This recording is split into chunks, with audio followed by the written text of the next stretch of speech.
ठंडी सुबह की रोशनी में सत्यवती स्कूल जाने को तैयार हैं। आज कुछ ज्यादा ही उत्साही नजर आ रही हैं। उसकी नज़र बार बार बाहर की तरफ रास्ते पर जाने वाले लोगों पर जा रही हैं, जैसे किसी का इंतजार हो। दूर से आती हुई स्कूल बस की आवाज़ आती है। सत्यवती बाहर आती हैं और उसकी नज़रें दाएं बाएं अब भी किसी को ढूंढ रही है। सत्यवती नॉर्मल रहने की कोशिश करती हैं, पर उसकी आंखें उसका कहना नहीं मान रही। बार बार उस रास्ते को देखे जा रही है जहां से नागेश रोज आता है। सुबह के बस स्टॉप के खुशहाल अराजक माहौल में एक बस अचानक रुकती है। इसका आगमन क्षण भर के लिए बच्चों की हंसी की सिम्फनी को बाधित करता है। दूरी पर नागेश दिखाई देता है, अपनी सफ़ेद शर्ट में आशा की किरण। उसका आगमन सत्यवती की आंखों में खुशी की चिंगारी जलाता है। सत्यवती का चेहरा उसके दिल की खुशी को छुपा नहीं पाता है। एक हल्की मुस्कान प्रकट करता है, क्योंकि प्रत्याशा उसकी आंखों में नृत्य करती है, उसके दिल की मौन इच्छाओं को धोखा देती है। सत्यवती की निगाहें रोजाना सुबह बार बार सड़क के कोने की ओर जाती हैं, जो कि चुपचाप नागेश के आने का इंतजार करती रहती हैं। सत्यवती रोजाना किसी न किसी बहाने से घर से बाहर झांकने लगी। काम का तो सिर्फ बहाना रहता, उसका दिल केवल नागेश की एक झलक पाने के लिए तरसता रहता है। नागेश बस स्टॉप के पास आता है। उसका चेहरा चमक उठता है, क्योंकि वह सत्यवती को देखता है। वह भी उसकी तरफ मुस्कुराती है। वे दोनों बस में चढ़ते हैं, अपनी बातचीत जारी रखते हैं। रोजाना एक दूसरे के हालचाल पूछना, एक दूसरे को देखकर मुस्कुराना जैसे अब उन दोनों के लिए ज़रूरी सा हो गया। इसके बिना उनका दिन अधूरा रहता।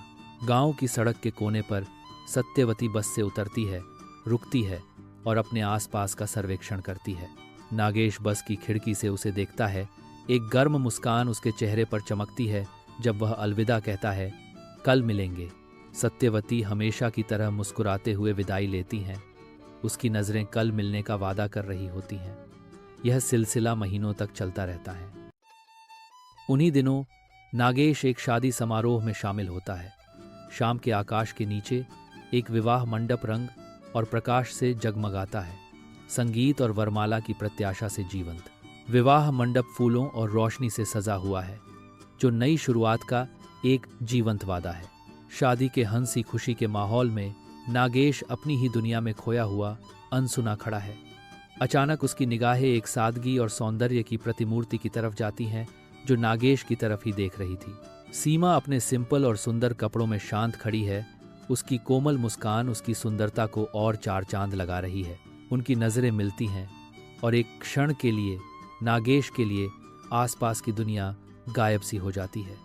उसको सीमा के अलावा कोई और वहां नजर ही नहीं आ रहा है। सीमा अपनी निगाहें नीची करती है, लेकिन उस नज़र की एक छाप हमेशा के लिए नागेश के दिल में अंकित हो जाती है। सीमा साधारण वस्त्रों में भी किसी आसमान से उतरी परी जैसी लग रही थी। वरमाला समारोह समाप्त होता है और विवाह मंडप एक जीवंत दावत में बदल जाता है। नागेश मिठाई से घिरा हुआ कोने में अकेली खड़ी सीमा को देखने के लिए रुकता है। सीमा नागेश के पास जाती है और वह उसे मजाक में छेड़ती है, ज्यादा मिठाई मत खाना, नहीं तो तुम मोटे हो जाओगे। नागेश मुस्कुराहट के साथ जवाब देता है, ओ सच में? तो क्या तुम मुझे हर दिन देखने आओगे कि मैं मोटा हो रहा हूं या नहीं? जाते जाते सीमा अपना हाथ नागेश के हाथ पर धीरे से मारती है। नागेश अचानक सीमा की कलाई पकड़ लेता है, जिससे वह अपनी जगह पर रुक जाती है। चौंक कर सीमा फुसफुसाती है, अरे छोड़ो, लोग देखेंगे। उसकी आवाज चिंता से भरी हुई। नागेश की निगाहें तेज हो जाती हैं और वह जवाब देता है, उन्हें देखने दो। वैसे भी तुमने सही सलामत तो छोड़ा नहीं, पहले ही घायल कर दिया है। सीमा हाथ छुड़ाकर थोड़ी शर्मा के अंदर चली जाती है। हलचल भरे शादी के स्थल के बीच सीमा नागेश की ओर देखती है। उनके बीच एक मौन स्वीकृति होती है। सीमा अपने घर जाने के लिए गाड़ी में बैठी है और दूर खड़े नागेश को प्यार भरी नजरों से देख रही है। जैसे ही कार निकलती है, सीमा बार बार देखती है। नागेश धुंधला हो जाता है, फिर भी उसकी मुस्कान उसके दिल में अंकित रहती है। नागेश भी बजती हुई गाड़ी को थोड़े भरे हुए मन से देख रहा है। चारों तरफ शांति फैली है। शादी की रौनक फीकी पड़ने लगी है। सीमा अपने परिवार के साथ विदा हो रही है। भीड़ में नागेश की आंखें उसका पीछा करती हैं, जिनमें है एक अनकहा इंतजार। क्या यह सिर्फ एक विदाई है या फिर एक नई शुरुआत का वादा? क्या सीमा और नागेश फिर मिलेंगे या किस्मत उन्हें हमेशा के लिए अलग कर देगी?